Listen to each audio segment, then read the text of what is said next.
Introduce Gabi yourself. po. Ako po si Carla Jane Gomez Arboleda po. From City Community Church dito sa Puerto Princesa City, Palawan.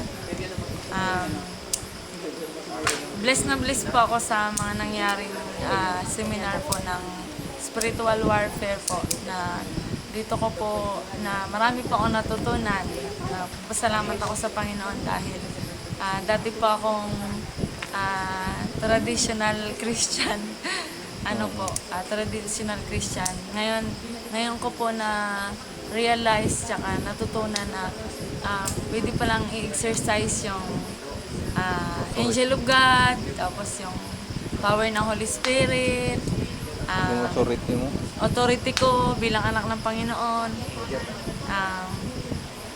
Gaano ka strong, dito ko na-witnessan kung gaano ka strong yung pangalan ni Jesus tsaka yung blood ni Jesus. Kasi po, marami ako na-witnessan na yung mga maraming masasamang spirito sa katawan ng tao.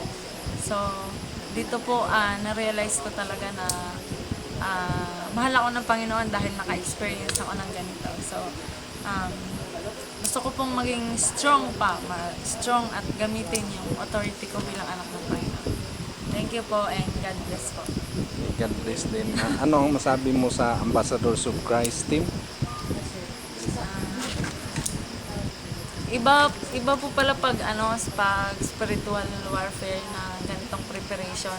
Hindi po sa ibang mga leaders lang ng churches kasi dito ko po na interview, natutunan din sa buhay nila na dapat pala maging clean ka in spirit sa puso mo kasi nababasa nalalaman ng demonyo, nalalaman ng kalaban yung puso, kaya hindi basta-basta review ka, hindi basta-basta magharap ka sa tao na may mga masasamang espiritu kapag hindi ka prepare. So, kailangan pure ang heart mo sa Panginoon. So, blessed na blessed po ako sa buhay nila na may mga ganitong anak pala ng Panginoon na hinanda niya para magkarating dito sa Palawan na malayong malayo para abutin kami na marami kaming natutunan. Thank you po. God bless you.